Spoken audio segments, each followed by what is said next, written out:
بسم اللہ الرحمن الرحیم الحمد للہ رب العالمین والصلاة والسلام علی اشرف الانبیاء والمرسلین وعلی آلہ وصحبہ اجمعین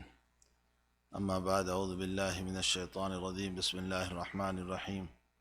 انا انزلناہ فی لیلۃ القدر وما ادراک ما لیلۃ القدر لیلۃ القدر خیر من الف شہر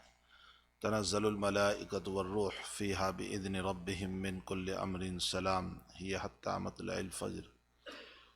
وقال النبی صلی اللہ تعالی علیہ وسلم ان اللہ تبارک و تعالی فرض علیکم الصیام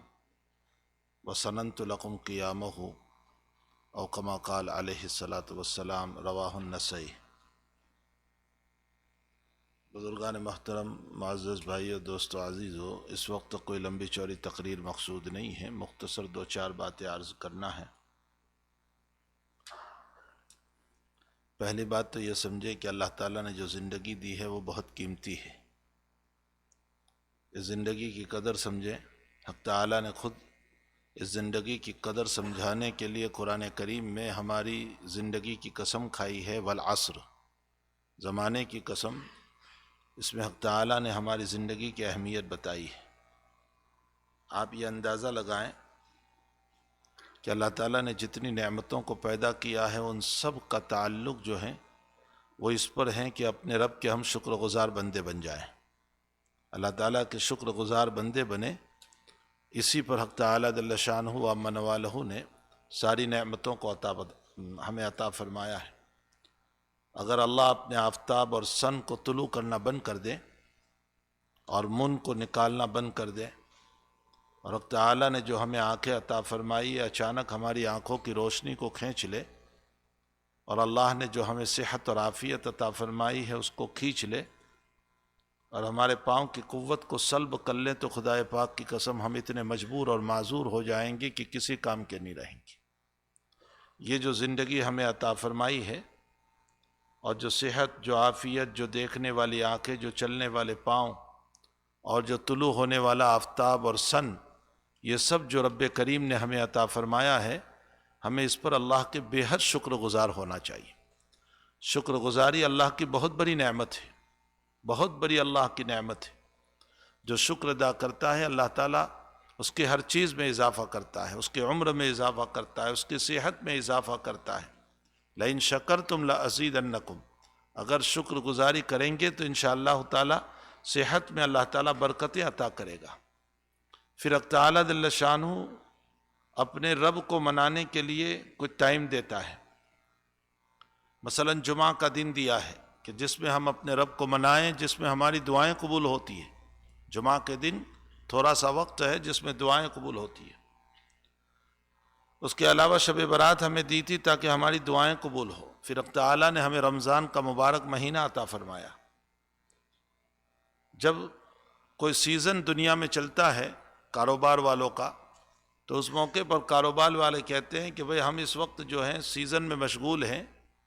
نہ ہم سفر کریں گے نہ ہم شادی میں جائیں گے، اس لیے کہ ہمارا کاروبار اس وقت گرم ہے۔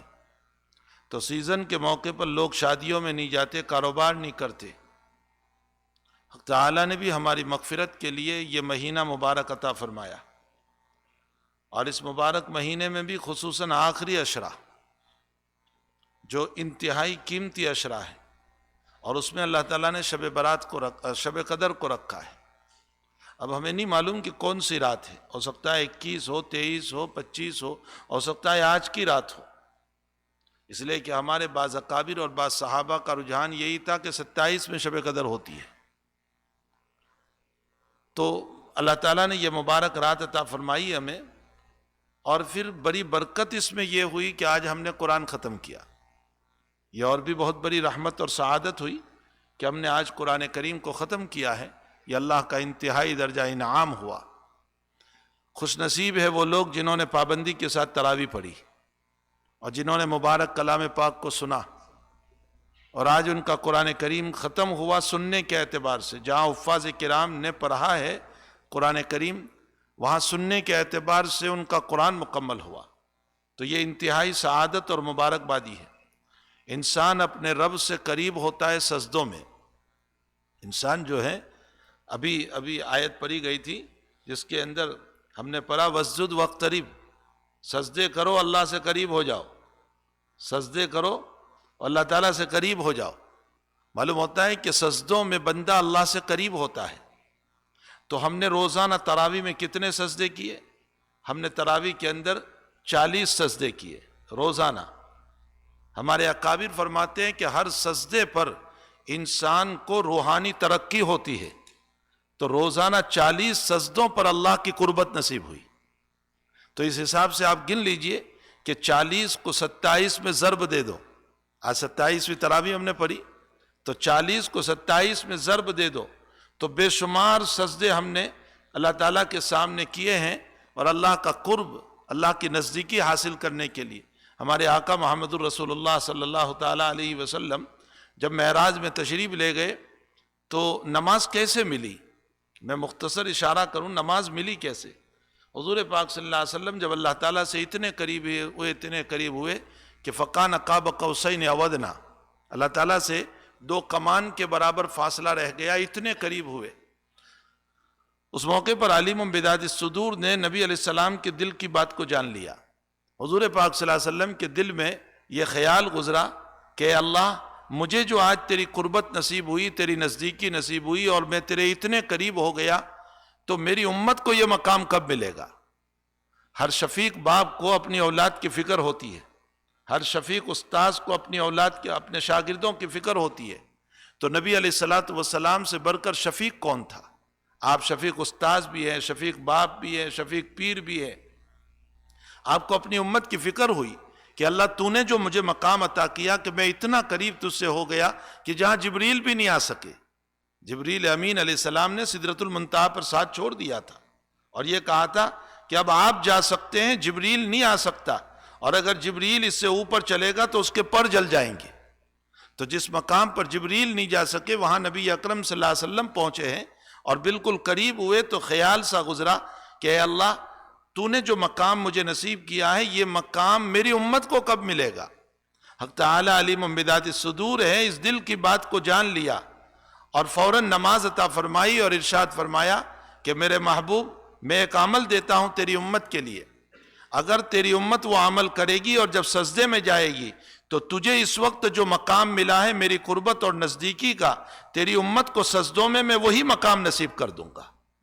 اسی لیے حدیث شریف میں فرمایا کہ ان العبد یتقرب الی اللہ تعالی بالسجود، بندہ جو ہے وہ سجدے میں اللہ سے بالکل قریب ہو جاتا ہے۔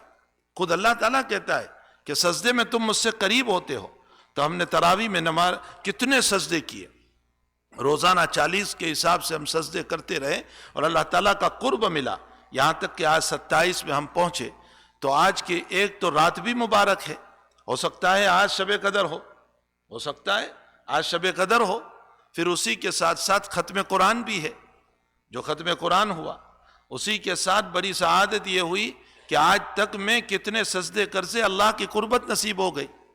پھر تیسری بات اس کے ساتھ یہ بھی ہوئی کہ رمضان المبارک کا مہینہ ہے، پھر رمضان کے ساتھ ساتھ آخری عشرے کا بھی مہینہ ہے۔ تو رمضان میں دعائیں قبول ہوتی ہے، آخری عشرے میں دعائیں قبول ہوتی ہے، تاک راتوں میں دعائیں قبول ہوتی ہے۔ ہو سکتا ہے شب قدر ہو، شب قدر میں اور قرب اللہ کا، اور پھر مزید یہ کہ قرآن کریم ختم ہوا اور قرآن کریم کے ختم کے اوپر بھی دعائیں قبول ہوتی ہے۔ تو سونے پر سہاگا کتنی ساری فضیلتیں اور نعمتیں اس وقت جمع ہو چکی ہے کہ جس کے اندر اللہ تعالیٰ ہماری دعاؤں کو قبول کرے گا۔ تو ایسے مبارک ساعت میں، مبارک وقت میں اللہ تعالیٰ سے خوب دعائیں کرنی چاہیے، خوب رو دھو کر مانگنا چاہیے، آنسو بہانا چاہیے، اس اللہ سے آہو جاری کرنا چاہیے، وہ اللہ دینے پر آیا ہوا ہے۔ لیکن یاد رکھو یہ صرف رمضان کی حد تک نہیں، رمضان کے بعد بھی ہماری زندگی ایسی ہی گزرے، ہم رمضان کے بعد بھی عبادت میں لگے رہیں، نمازوں میں لگے رہیں، دین میں لگے رہیں، شریعت پر چلتے رہیں، حلال کا اہتمام کریں، حرام سے اپنے آپ کو بچائیں، اور نبی علیہ السلام کی سنتوں کا اہتمام کریں۔ اگر رمضان کے بعد بھی ہماری زندگی ویسی گزر رہی ہے تو یاد رکھو ہماری رمضان بہت کامیاب ہے اور اللہ نے ہمیں ولایت عطا فرما دی، اس لیے کہ رمضان سے مقصود ولایت ہے، اور ولایت کا مطلب اللہ کا قرب، اللہ کا دوست۔ تو اگر رمضان کے بعد بھی زندگی اچھی طرح گزر رہی ہے تو سمجھ لو کہ اللہ کے وہاں مقبول ہو گئے، قبول ہو گئے۔ اور اگر رمضان کے بعد زندگی بدل گئی، جہاں عید کا چاند ہوا کہ نہ داڑھی کا ٹھکانہ، نہ نمازوں کا ٹھکانہ، نہ عبادت کا ٹھکانہ، نہ مسجد کا ٹھکانہ، تو اس صورت میں اس کا مطلب یہ ہے کہ ٹیمپرری وقت تھا کہ ہم نے ڈیوٹی ادا کی ہے، عبادت ادا نہیں کی، بس وہ ایک ڈیوٹی تھی جس کو ہم نے ادا کر دی ہے، باقی ہم نے اللہ کی عبادت نہیں کی۔ تو رمضان کے بعد بھی ہماری زندگی ویسی گزرے، تو اس مبارک رات کے اندر اللہ کی طرف سے بڑا فیضان ہو رہا ہے، بڑی عنایتیں ہو رہی ہے اور ابھی ہمارے پاس 2-3 راتیں باقی ہیں۔ یہ نہیں کہ رمضان ختم ہو گیا، ہو سکتا ہے کہ اس کے بعد والی راتوں میں بھی شب قدر ہو سکتی ہے، یہ بھی امکان ہے۔ اس لیے ابھی ہمارے پاس 2-3 روز باقی ہے، ہمیں چاہیے کہ ابھی ہم اپنے رب کو منا لیں، توبہ کر لیں، اور پھر یہ آخری عشرہ جو ہے وہ عتق من النار ہے، جہنم سے آزادی کا ہے۔ اللہ تعالیٰ نے خود فرمایا ہے کہ میں آخری عشرے میں اپنے بندوں اور بندیوں کو جہنم سے آزاد کرتا ہوں، تو ہم کیوں اللہ سے نہ مانگے کہ اللہ جہاں تو اوروں کو آزاد کر رہا ہے ہمیں بھی آزاد کر دے، ہمیں بھی جہنم سے آزادی نصیب فرما دے۔ اور ہمیں کیا، ہمارے اہل و عیال کو، ہمارے بچوں کو، ہماری بیوی کو، ہمارے متعلقین کو، ہمارے والدین کو، ہم سے ملنے والوں کو، یہ اللہ سبھی کو جہنم سے آزاد فرما دے۔ تو یہ آزادی کا مہینہ ہے، جہنم سے آزادی کا، تو ہمیں اس کے اندر اتقم من النار کی دعائیں بھی کرنا ہے۔ پھر حضور پاک صلی اللہ علیہ وسلم نے فرمایا، میں نے جو حدیث شریف پڑھی ہے جس میں فرمایا کہ اللہ تعالیٰ جل شانہ نے رمضان کے روزوں کو فرض کیا اور میں نے رات کے قیام کو سنت بنایا، یعنی ایک عمل اللہ نے دیا، ایک عمل نبی نے دیا ہے، ایک عمل اللہ نے دیا۔ ان اللہ تبارک و تعالی فرض علیکم الصیام، اللہ تعالیٰ نے تم پر روزوں کو فرض کیا۔ وَسَنَنْتُ لَكُمْ قِيَامَهُ، نبی علیہ السلام فرماتے اور میں نے رات کے قیام کو تمہارے لیے مسنون بنایا۔ تو حضور پاک صلی اللہ علیہ وسلم کا یہ عمل ہے، تو دن پر اللہ کا عمل کیا جو اللہ نے ہمیں حکم دیا تھا، اور ابھی رات میں روزانہ حضور پاک صلی اللہ علیہ وسلم نے جو عمل دیا تھا ہم نے وہ عمل کو لے لیا۔ تو ظاہر سی بات ہے کہ یہ دو عمل، ایک اللہ کی طرف سے، ایک نبی اکرم صلی اللہ تعالیٰ علیہ وسلم کی طرف سے ہمیں ملا ہے۔ ہمیں چاہیے کہ ان دونوں عمل کو کر کے اب اللہ تعالیٰ کا شکر ادا کرنا ہے، اللہ کے شاکرانہ بندے بننا ہے، اور اس سے استغفار کرنا ہے کہ اللہ جو کچھ ہوا اس پر تیری شکر گزاری۔ صدیق اکبر رضی اللہ تعالیٰ عنہ کا ملفوظ ہے، حضرت ابو بکر صدیق رضی اللہ تعالیٰ عنہ فرماتے ہیں کہ جب بندہ عبادت کر کے شکر ادا کرتا ہے تو شیطان کی کمر ٹوٹ جاتی ہے۔ کیسے؟ صدیق اکبر اس کی وضاحت یوں کرتے ہیں کہ بندے نے جب عبادت کی اور یہ کہا، اے اللہ تیرا شکر ہوا کہ تو نے مجھ کو ہمت دی، قوت دی، طاقت دی، میں نے روزے رکھے، میں نے تراویح پڑھی، تو شیطان کہتا ہے کہ میں تو اس کو ناشکرہ بنا کر اس کے رمضان کو خراب کرنے والا تھا، لیکن اس نے شکر گزاری کر کے مقبول بن گیا، تو اس کی کمر ٹوٹ جاتی ہے۔ اس لیے ہمیں چاہیے کہ اللہ تعالیٰ کا شکر ادا کرے اس عبادت پر، اس رمضان کے مبارک مہینے پر، کہ اسی نے روزے رکھوائے اور اسی نے اپنا قرب ہمیں عطا فرمایا اور اسی نے قوت اور ہمت عطا فرمائی کہ ہم نے تراویح پڑھی اور ہم نے قرآن کریم کو پڑھا اور قرآن کریم کو سنا۔ اس پر شکر گزاری ہونی چاہیے، لیکن ساتھ ساتھ استغفار بھی ہو۔ استغفار اس بات پہ ہمیں کرنا ہے کہ اللہ تیری شان کے مطابق ہم نہ کر سکے، یہ مبارک مہینہ تو گزر گیا لیکن تیری شان کے مطابق ہم نہ کر سکے، اس میں جیسے روزہ رکھنا چاہیے تھا ہم سے نہیں ہو پایا، غیبتیں بھی ہو گئی، برائی بھی ہو گئی، نہ بولنے کی باتیں بھی ہو گئی، تو تیری شان کے مطابق روزہ نہیں ہو سکا۔ اور تراویح میں جو خشوع خضوع ہونا چاہیے تھا، جو نشاط ہونا چاہیے تھا، جو چستی ہونی چاہیے تھی، وہ ہم سے نہ رہی، ہمیں سستی آ گئی، تو یہ اللہ تیری شان کے مطابق ہم عبادت نہیں کر سکے۔ حدیث شریف میں ہے کہ بندہ جب یہ کہتا ہے کہ اللہ میں تیری شان کے مطابق عبادت نہیں کر سکا، تو اللہ کہتا ہے نہیں میرے بندے، کھڑا تو ہوا، قوتیں تو نے، طاقتیں جو ہے خرچ کی، اور تیرے پاؤں میں درد ہوا، تو وضو کر کے آیا اور تو دوڑتا ہوا آیا اور تو مجھے راضی کرنے کے لیے آیا، اور تو 20 رکعت کے پڑھنے تک برابر تیرے پاؤں میں درد ہونے کے باوجود تو میرے سامنے رکوع کرتا رہا، جھکتا رہا، ساری کوششیں تو تیری ہے، اور پھر بندہ تو مجھے کہہ رہا ہے جا آج کی عبادت پر میں تجھے معاف کر دیتا ہوں۔ بندہ جب استغفار کرتا ہے نا اور اپنی کوتاہیوں کو بیان کرتا ہے تو اللہ تعالیٰ اس پر خوش ہو کر اس کو معاف کر دیا کرتے ہیں۔ تو ہمیں 2 کام کرنے ہیں، اللہ کے شکر گزاری بھی کرنا ہے اور اللہ سے شکر گزاری تو اس پر کہ اسی نے ہمیں ہمت اور طاقت عطا فرمائی، اور استغفار اس پر کرنا ہے کہ اس کی شان کے مطابق ہم عبادت نہیں کر سکے، اس پر استغفار بھی کرنا ہے، اللہ تعالیٰ سے دعائیں بھی کرنا ہے، لیکن دعاؤں سے پہلے چونکہ ہماری اس مسجد کا ایک تقاضا ہے اور بہت اہم تقاضا ہے، اور بار بار حضرت مولانا سے آپ اعلان سنتے رہیں، تو امید ہے کہ آج کی رات اگر شب قدر ہے تو شب قدر میں خرچ کرنے والا خیر من الف شہر، 1000 مہینوں سے افضل خرچ کرنے والا ہوگا۔ اس کا مطلب اگر کسی نے آج کی رات میں خرچ کیا ہے، شب قدر ہے، تو امید ہے انشاءاللہ تعالی کہ وہ 80 سال تک خرچ کرتا رہا روزانہ، اللہ اس کے برابر ثواب عطا کریں گے۔ ظاہر سی بات ہے، کوئی معمولی بات نہیں ہے، اسی لیے ہمارے صوفیاء کرام فرماتے ہیں کہ جب آخری عشرہ شروع ہو تو روزانہ خرچ کرتے رہو، روزانہ جو بھی شب قدر ہوگی، تو اگر وہ رات شب قدر ہے تو اس رات کا عمل 80 سال کے برابر ہوا،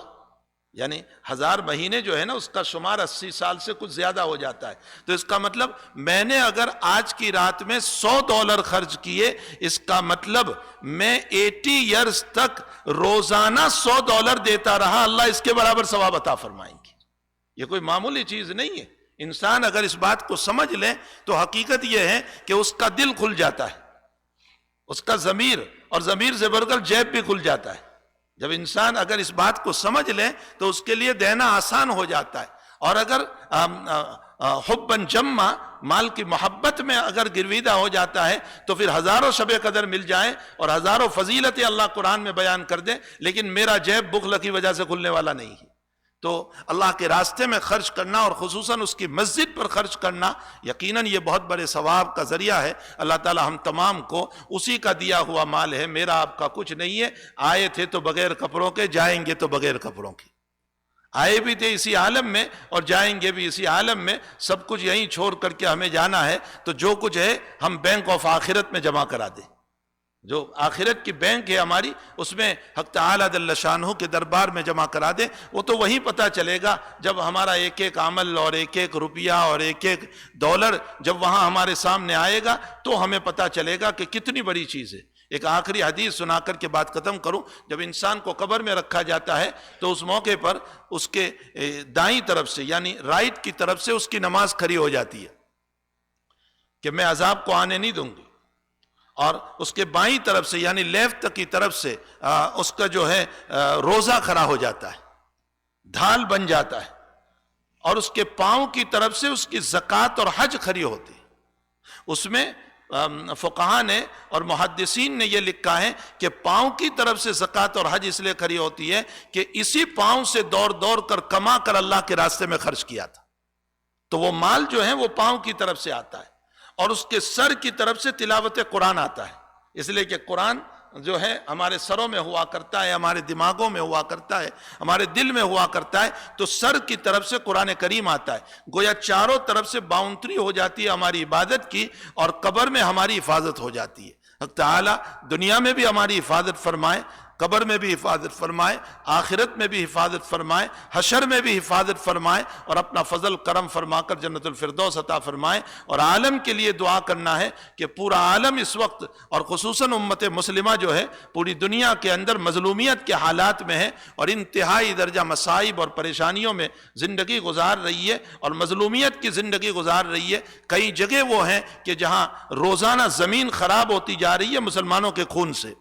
اور رنگین ہوتی جا رہی ہے، تو ہمیں اگر کچھ نہیں ہے تو کم سے کم ہم دعا تو کر سکتے ہیں ان کے لیے کہ اللہ تعالیٰ ان کی مظلومیت کو دور فرمائے، اور اللہ تعالیٰ اس زمین کے اوپر اپنا انصاف قائم فرما کر اور حق تعالیٰ اپنا نظام قائم فرما کر کے حق تعالیٰ یا تو محبت پیدا فرما دے یا پھر جو ظلم کرنے والے ہیں حق تعالیٰ اپنا فیصلہ فرما دے۔ وصلی اللہ علی نبینا محمد وآلہ وصحبہ اجمعین برحمتک یا ارحم الراحمین۔